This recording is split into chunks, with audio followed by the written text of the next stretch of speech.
क्या आपको डायबिटीज़ है, यानी आप मधुमेह की बीमारी से जूझ रहे हैं और आप बेबी प्लान करना चाहते हैं?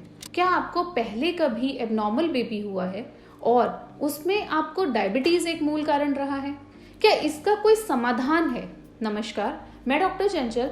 आज हम इसी के बारे में बात करने वाले हैं। डायबिटीज़ एक बहुत इंपॉर्टेंट फैक्टर होता है जब आप बेबी प्लान कर रहे हैं। अगर आप डायबिटिक हैं, अगर आपका शुगर लेवल रेज्ड है, तो वो आपके एग की क्वालिटी को खराब करेगा, आपके एग के माइटोकॉन्ड्रिया को वीक करता है और जिसकी वजह से आपके एग की क्वालिटी और आपके एग की जो ओव्यूलेशन कंडीशन है वो सब डिस्टर्ब हो जाती है। अगर आप पुरुष हैं तो एग क्वालिटी वीक होने पर, माइटोकॉन्ड्रिया वीक होने पर मेल स्पर्म की मोर्टेलिटी काफ़ी कम हो जाती है। ये हम एलोपैथिक फैक्टर से बात करते हैं।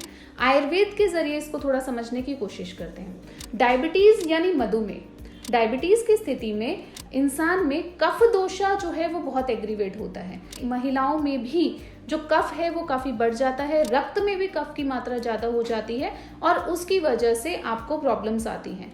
कोई भी ऑर्गन जिसमें ब्लड सर्कुलेशन पहुंच रहा है वो हेल्दी नहीं है, उसमें आम ज़्यादा है और आम जब ज़्यादा होगा तो ऑर्गन का प्रॉपर रिप्लेनिशमेंट नहीं होगा, उसको प्रॉपर नरिशमेंट नहीं मिलेगा। अब आप इनफर्टिलिटी के केस में समझिए, ये आपका अंडाशय है।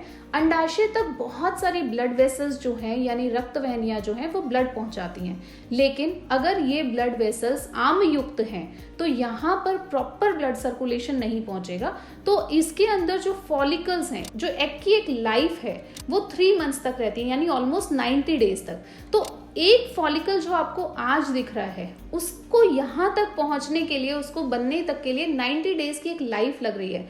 तो उतने दिन से जो उसको नरिशमेंट मिल रहा है वो तो प्रॉपर मिल ही नहीं रहा है। तो आपका फॉलिकल अच्छा कैसे बनेगा? और अगर आपका फॉलिकल अच्छा नहीं है तो आप प्रेगनेंसी अचीव नहीं कर पाएंगे।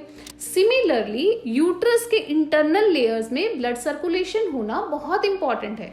तो अगर आपकी यूट्राइन आर्टरीज, वेन्स जो यहाँ तक ब्लड सर्कुलेशन पहुंचा रही हैं, अगर उनका पीआई बहुत हाई है, पल्सेटिव इंडेक्स ज़्यादा है, या आम भाषा में बात करें कि उनमें अवरोध ज़्यादा है, वो गाढ़ा है, वो ठीक से यहाँ तक नहीं पहुंच रहा, तो आपके यूट्रस की रिसेप्टिविटी कॉम्प्रोमाइज हो जाती है, यानी गर्भाशय में जहाँ बच्चा चिपकना है वहाँ पर वो ढंग से नहीं चिपकेगा। और अगर पहुंच भी रहा है तो नरिशमेंट पूरा नहीं मिल रहा। तो एग के वीक होने की वजह से जेनेटिक चेंजेस होने के ज़्यादा डर है, यानी बच्चे में एबनॉर्मलिटी आने के डर है। और अगर यूट्रस के इंटरनल वॉल्स तक ब्लड सर्कुलेशन अच्छा नहीं पहुंच रहा है तो आपके बच्चे को पोषण पूरा नहीं मिलेगा और बच्चा अच्छे से ग्रो नहीं करेगा। उसकी वजह से भी कुछ स्ट्रक्चरल डिफॉर्मिटीज हो सकती हैं। ये सबको पता है कि पहले एक एग है और एक स्पर्म है, मिल रहे हैं, फिर पिंड बन रहा है, पिंड से ऑर्गेनोजेनेसिस हो रहा है और फिर वो ऑर्गन डेवलपमेंट होती है। तो बीच में कहीं पे भी प्रॉब्लम है तो दिक्कत करेगा। जैसे अभी कुछ दिन पहले हमारे पास एक फीमेल पेशेंट आई थी जिनका HbA1c 9 था व्हेन शी कंसीव्ड, और जो चौथा 5वां महीने की प्रेगनेंसी में जब हमने स्कैन कराया, NT-NB स्कैन में ब्लैडर साइज थोड़ा ज़्यादा था, और जब हमने उसको 1 मंथ के बाद रिपीट कराया डेट वॉज टोटली एबनॉर्मल और हमें उसे अबॉर्ट करना पड़ा। ऐसा वो लोग समझ पाएंगे जो डायबिटीज से जूझ रहे हैं और जिनके बच्चों में एबनॉर्मलिटी देखने को मिलती है।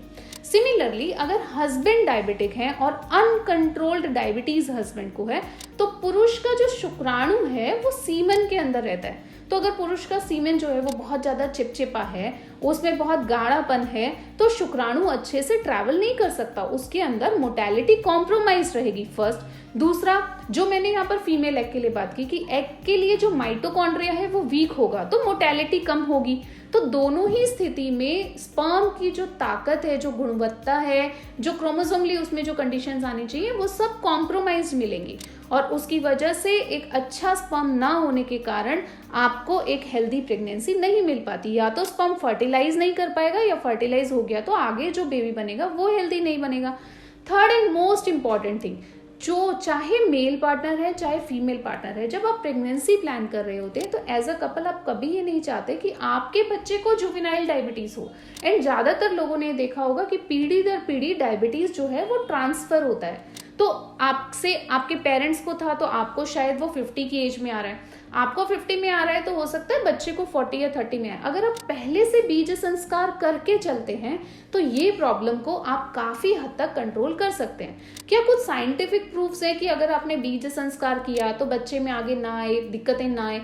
वृक्ष आयुर्वेदा में बहुत अच्छे से इसके ऊपर रिसर्च पब्लिश्ड है कि जो हेरिडिटरी डिजीजेस हैं वो 70% तक फर्दर जनरेशन में जाने से रोक सकते हैं with the help of panchakarma चिकित्सा, विद द हेल्प ऑफ बीज संस्कार।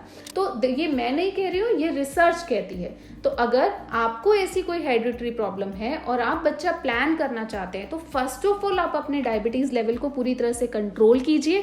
सेकंड, आप डिटॉक्स कीजिए। डिटॉक्स करने के 90 डेज के बाद आप बेबी प्लान कीजिए, ताकि आपके स्पर्म में और फीमेल के एग में वो चेंजेस ना मिले जो बच्चे को आगे जाके जुवेनाइल डायबिटीज यानी 10 साल की उम्र में, 15 साल की उम्र में टाइप 1 या टाइप 2 डायबिटीज कर सके। डायबिटीज से बचा कैसे जा सकता है? डायबिटीज अगर आपको है तो आप प्रेगनेंसी प्लान करने के लिए किन बातों का ध्यान रखें, इसके लिए हमारी इसी वीडियो का पार्ट 2 जरूर देखें।